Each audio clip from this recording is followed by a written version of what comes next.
Aujourd'hui, on va répondre à une question que beaucoup de débutants se posent. Est-ce qu'il faut mieux commencer par les ETF ou par les cryptos?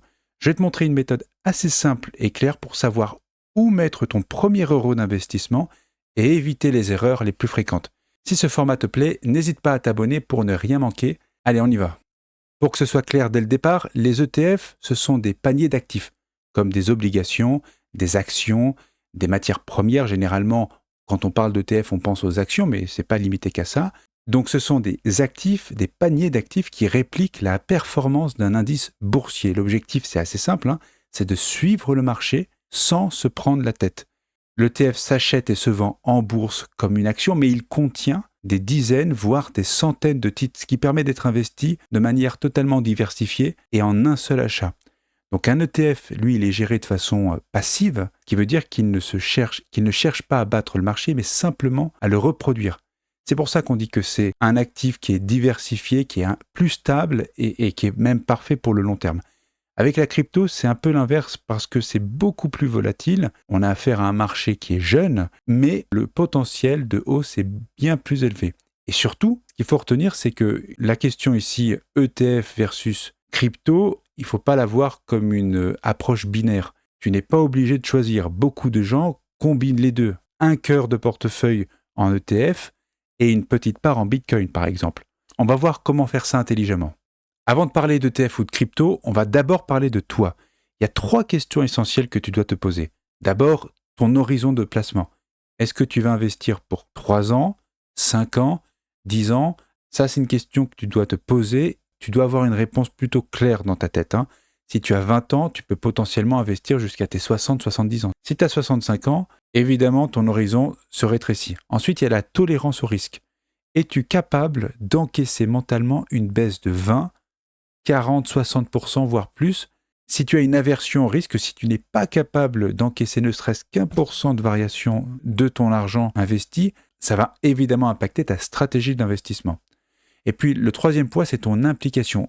Veux-tu une gestion en pilote automatique ou est-ce que ça te dérange de consacrer un peu de temps pour apprendre? Parce qu'en réalité, la meilleure stratégie, c'est celle que toi, tu vas pouvoir tenir, même quand ça secoue. Si tu fais exactement comme les autres, ça ne marchera pas. Ensuite, en fonction de ton profil, il y a 3 portefeuilles super simples et efficaces pour débuter. Si tu veux du maxi simple, du super stable, il y a le 100% ETF Monde. Tu investis dans l'économie globale sans te compliquer la vie, donc tu achètes des milliers d'entreprises réparties dans le monde et tu es très diversifié. Ça correspond au profil prudent. Si tu veux mettre un pied dans les cryptos sans prendre trop de risques, tu pourrais consacrer 80% de ton argent aux ETF et 20% au Bitcoin. Ça te donne un peu de potentiel sans déstabiliser tout ton portefeuille. Ça, c'est le profil équilibré. Et si tu as une tolérance bien plus élevée au risque et un horizon également très long, on pourrait envisager 60% ETF et 40% Bitcoin. Ça, c'est plus mouvementé. Mais c'est aussi là qu'on cherche davantage de croissance. C'est le profil que j'ai appelé dynamique. Il y a évidemment des personnes qui sont 100% Bitcoin, mais ça, j'en parlerai pas. Il faut vraiment avoir une conviction très forte. Tout ça, ce sont des exemples, tu l'as bien compris. Ce n'est absolument pas un conseil personnalisé. Et il faut que tu retiennes une règle d'or. La part crypto, quand même, de ton portefeuille doit être un pourcentage que toi, tu vas pouvoir voir chuter sans paniquer. Si tu paniques, lors des chutes, tu risques de faire de grosses erreurs qui vont te coûter cher. Concrètement, où tu peux acheter tout ça? Pour les ETF, je considère que le mieux, c'est de commencer par un PEA, d'ouvrir un PEA si tu le peux, parce que la fiscalité est encourageante. Sinon, tu peux évidemment passer par un CTO, c'est un compte titre ordinaire.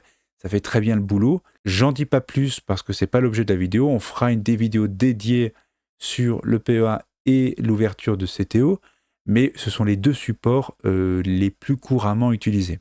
Pour le Bitcoin, tu peux passer évidemment par une plateforme reconnue, on en a déjà parlé comme Binance.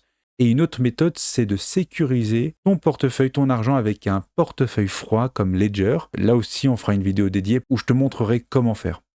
Mais avant même de commencer en crypto, il faut toujours commencer par sécuriser son portefeuille, son argent avant de chercher la performance. Je considère que la méthode la plus simple et la plus efficace pour débuter, c'est le DCA. Tu en as peut-être déjà entendu parler. DCA pour Dollar Cost Averaging. C'est une technique très simple. Tu vas acheter un montant fixe d'ETF, de Bitcoin, d'or, de tout ce que tu veux, un montant fixe acheté tous les mois à la même date, sans te poser de questions sur les cours de l'actif que tu veux acheter. Tu n'as pas besoin de timer le marché, tu n'as pas besoin d'être un expert. Et cette méthode, elle marche aussi bien, comme je te le disais, pour les ETF, le Bitcoin, l'or, les actions. Sur le long terme, cette régularité d'achat, elle bat largement ceux qui essayent de trouver le bon moment pour investir. Donc le DCA, c'est une super technique si tu veux débuter.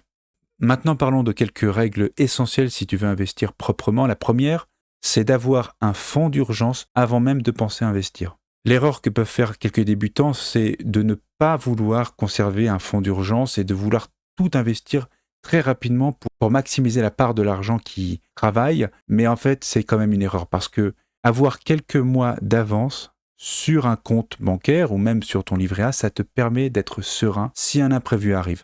Ensuite, n'investis jamais de l'argent dont tu as besoin à court terme. J'aime pas la phrase « n'investis pas l'argent que tu es prêt à perdre » parce que personnellement, je n'investis jamais de l'argent que je suis prêt à perdre.